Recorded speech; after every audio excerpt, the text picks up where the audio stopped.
आदाब हुजूर। हुजूर, कूच की सारी तैयारियां हो चुकी है और मान सिंह भी आपके साथ जाना चाहते हैं। हमारे रोकेंगे नहीं अदका साहब, जोधा बेगम उनकी भूख भी जान है। अदका साहब, हमारी गैर मौजूदगी में सबकी हिफाजत की जिम्मेदारी आपकी होगी। जी हुजूर। ये बहुत बुरा हुआ अम्मी जान। जोधा बेगम का ऐसे हालात में अगवा होना उनकी सेहत के लिए ठीक नहीं है अम्मी जान। करम करना मेरे मौला, न जाने क्यों हर बार हर मुश्किल जोधा बेगम के ही रास्ते में क्यों आ जाती है। अम्मी जान, मुश्किलें जोधा बेगम के रास्ते में नहीं आती, वो खुद मुश्किलों के रास्ते में अड़ के खड़ी हो जाती हैं। हमने कितनी बार जोधा बेगम को मना किया था कि वो उस दरिंदे से लाके नहीं मिलेगी, इसके बावजूद वो छिपकर उससे क्यों मिली? जब हमने उस दरिंदे की जान बख्श दी थी तो क्या वो जोधा बेगम के लिए काफी नहीं था? क्या आप जानती हैं कि आज आवाम में ये बात फैल गई है कि मुगल सल्तनत की बेगम को 2 बार अगवा कर लिया गया है? तुम्हारा हर एक बाशिंदा यही सोचेगा कि जब मुगल सल्तनत की बेगम का ये हाल है तो हम उनकी हिफाजत कैसे करेंगे?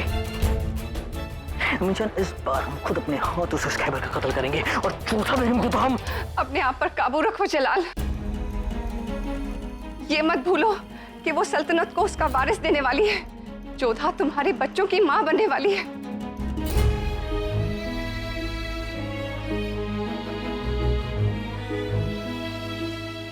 अब तो जोधा बेगम की वाकई फिक्र होने लगी है।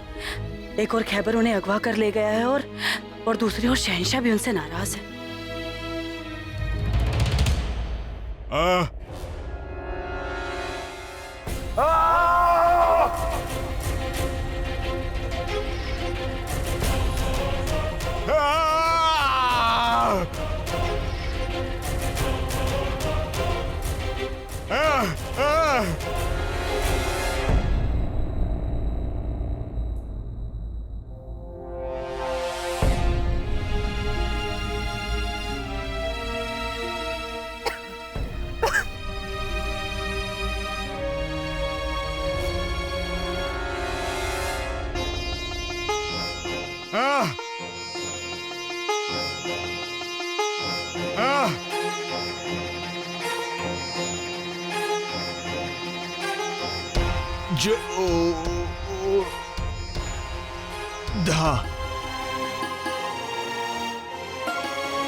ये हम कहाँ आ गए?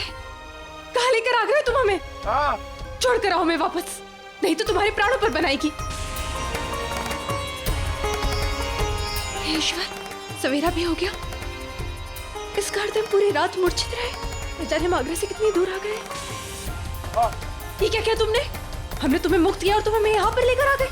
हमें आगरा वापस लौटना है।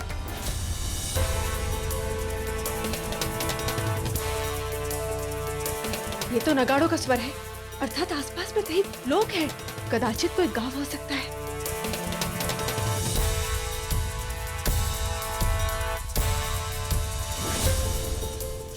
खैबर छोड़ो हमें।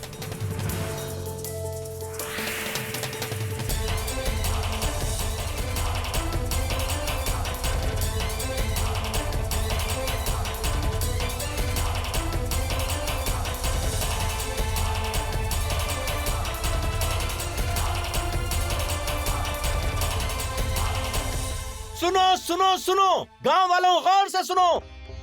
एक लंबा चौड़ा दरिंदा आगरा की कैद से भाग खड़ा हुआ है। तुम सब लोग होशियार हो जाओ। वो अपने साथ जोधा बेगम को भी कैद कर लाया है और उसको पकड़वाने वाले को हमारे शहंशाह की ओर से एक बड़ा इनाम बख्शा जाएगा।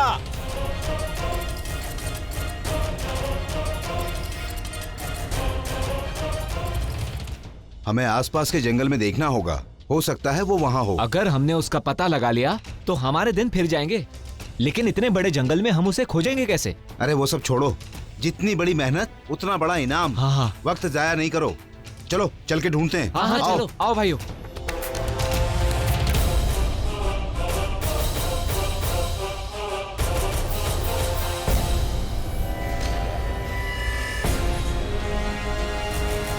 हमें इस तरह भागना नहीं चाहिए। हमारा स्वास्थ्य बिगड़ा तो हमारी संतान पर संकट आ सकता है। हम उनके प्राणों पर संकट नहीं आने दे सकते। अरे भाइयों, सुना है जोधा बेगम खुद उस दरिंदे के पास गईं। वो भी बिना बताए। उस दिन भी शहंशाह से कहकर उसका कत्ल रुकवा दिया था उन्होंने। कहीं ऐसा तो नहीं जोधा बेगम खुद ही उसके साथ गई हो? क्या बकते हो बेवकूफ? जोधा बेगम बिल्कुल ऐसे नहीं है। बिल्कुल ऐसे नहीं है। अब हमें क्या पता कौन कैसा है, हम तो कभी कभार ही उन्हें देख पाते हैं। और वैसे भी हरम के किस्से हम क्या जाने। अम्मी जान, अम्मी जान, अम्मी जान, क्या आप लोग जानती हैं आवाम में क्या क्या अफवाहें फैल रही है? लोग जोधा बेगम और खैबर के बारे में क्या क्या बातें कर रहे हैं? लोगों का क्या है रुकैया बेगम, जितने मुंह उतनी बातें।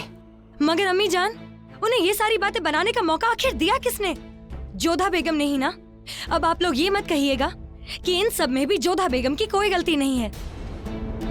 फूफी जान, आज तक किसी ने मुगल खानदान पर उंगली नहीं उठाई या हमारे बारे में कोई बात करे, लेकिन आज एक बेगम के किस्से लोग चटकारे लेकर बाजार और चौराहे पर सुना रहे हैं। और ये सब हुआ है जोधा बेगम की वजह से। हम मानते हैं कि जोधा से गलती हुई है और मामला संजीदा हो गया है, लेकिन हमें ये भी एहसास है कि उन्होंने ऐसा क्यों किया। वो बेहद रहमदिल हैं। रुकैया, कभी कभी किसी और का दर्द ना महसूस कर पाने की फितरत इंसान को जिंदगी में बहुत बड़ा दर्द दे देती है। बेशक जोधा बेगम से किसी का दर्द नहीं देखा जाता, सबका ख्याल रहता है उन्हें। बस मुगल खानदान का, हमारी तहजीब, हमारे कायदे, हमारी इज्जत का कोई ख्याल नहीं रहता उन्हें। उन्होंने एक बार नहीं सोचा कि बार बार ये गुस्ताखियां करके वो ना सिर्फ शहंशाह को ठेस पहुंचा रही हैं, बल्कि मुगल शान को भी मिट्टी में मिला रही हैं। वो सब छोड़िए, उन्होंने एक बार अपने कोख में पल रहे बच्चों के बारे में भी नहीं सोचा। खुदा ना खास्ता अगर इस हादसे में बच्चों पे बनाई तो।